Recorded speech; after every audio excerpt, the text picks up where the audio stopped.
Welcome back to Tactics Talk with Guido. Thanks for tuning in. Today I've got the Bulldog, the M4190 GF, in an all Tier 8 battle, and this episode is starring me. I am driving the 4190 GF, and this is actually a Fadin's medal. Loaded into Westfield, you can see that I've spawned down into the southwest corner of the map. I'm down on the bottom where typically the lights and the mediums are spawning. And you can see the rest of our team is up top. Every time I do a video, or nearly every time I've done a video on this map, I talk a lot about how I believe this is the critical terrain up here to win. Once you win that, you can move on. In this game, I'm not going to go there.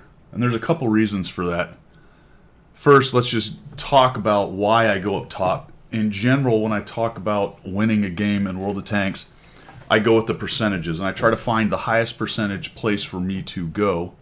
Not necessarily just because of what kind of tank it is, but I'll typically take scouts up there as well and help win that top area. There's some reasons when I might not do that. Number one is a case like this where there are plenty of tanks up there. And more than likely, if I go up there, I'm going to have a hard time getting any damage. That doesn't usually stop me, but that was one of the things that went through my mind. Number two, just because I say go to the critical flank most of the time and play the percentages, that doesn't mean you don't need somebody on some of the lesser flanks or some of the supporting flanks. In fact, I've mentioned it on this one multiple times. If you get a good push down in the southeast and around, you can definitely flank them and cause the enemy issues, especially if they're hanging out in town at all and you can get shots across here. So while the southeast is not completely useless, I typically let somebody else go there.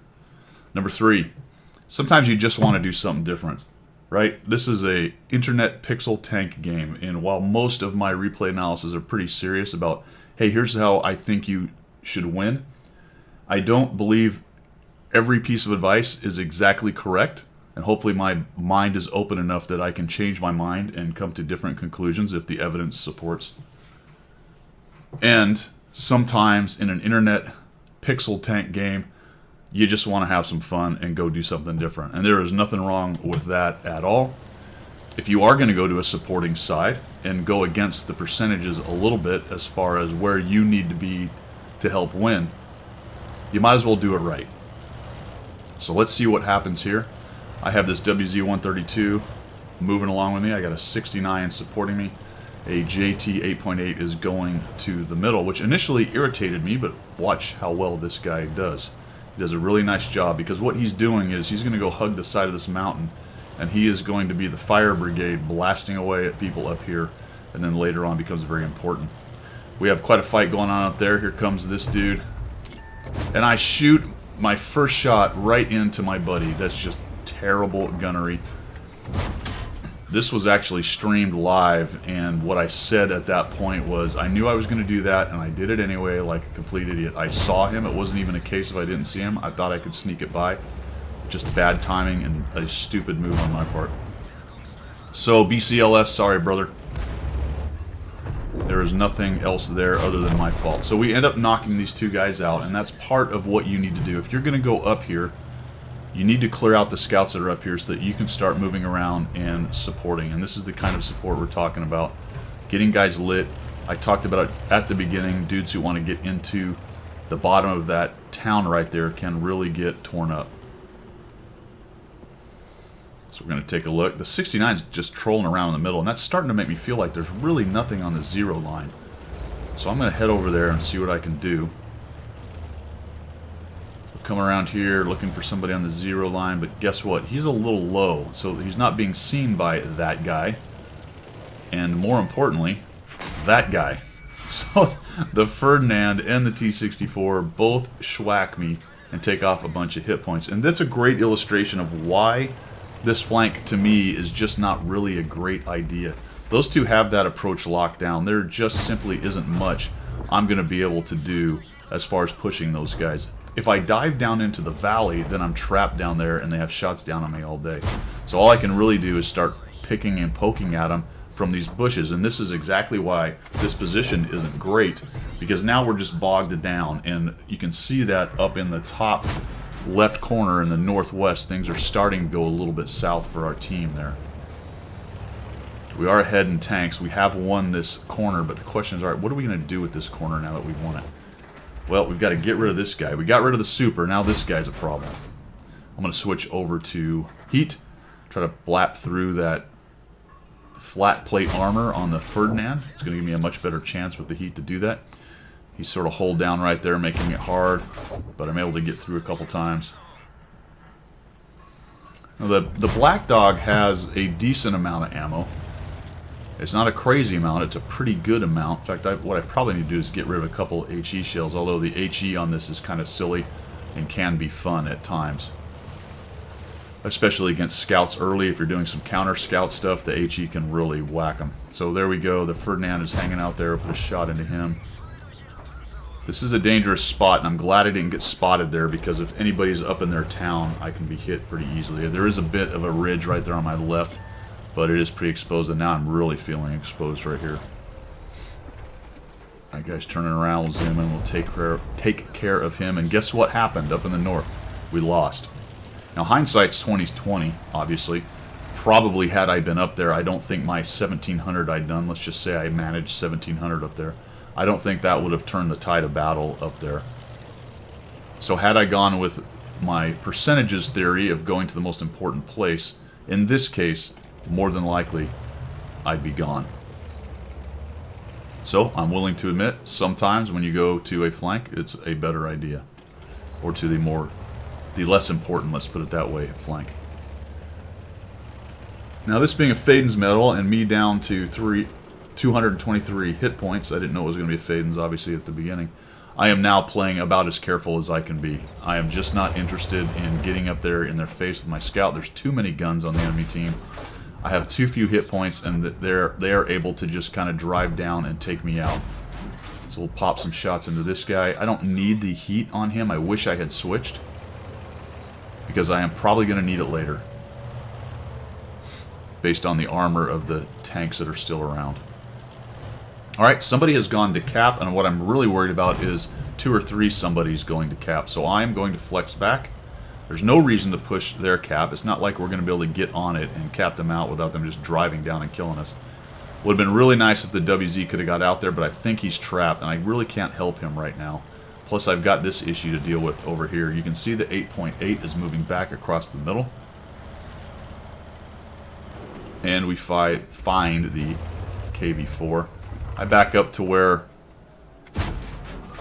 I cannot be spotted because the bushes are covering me up, and I think that heat shot went right into that supply crate, which was a bit of a bummer. Holy cow, there's somebody up there. Bouncing off of him. Down he goes. Alright, let's start working on the KV-4.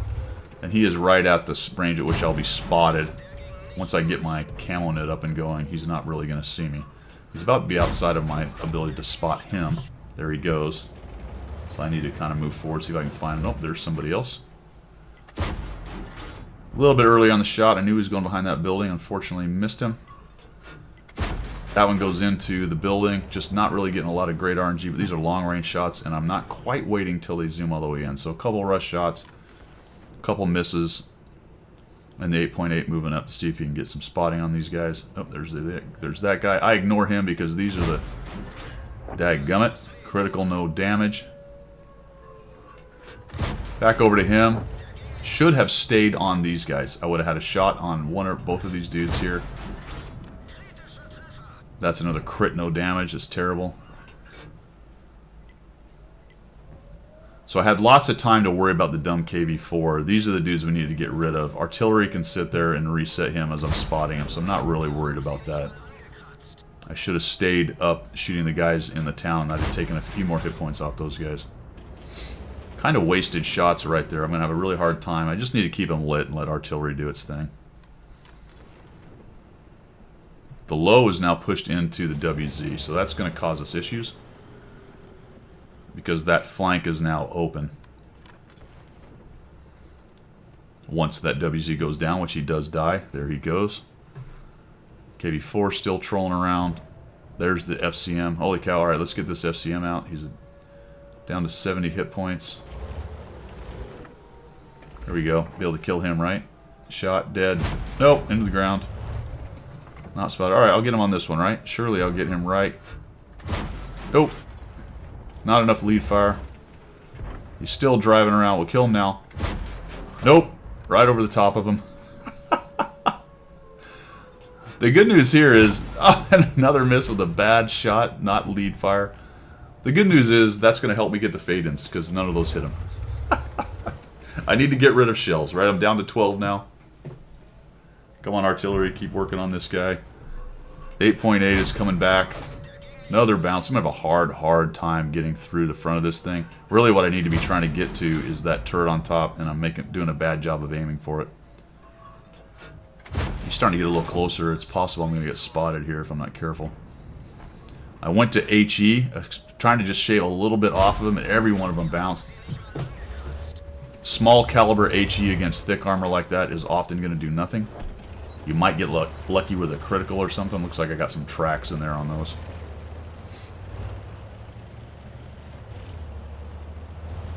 So now he's gone. We've got to go find these other three guys. And I've spent a lot of time up here, so it's getting to that point where I need to move off this hill. But let's try to support this 8.8 for just a moment.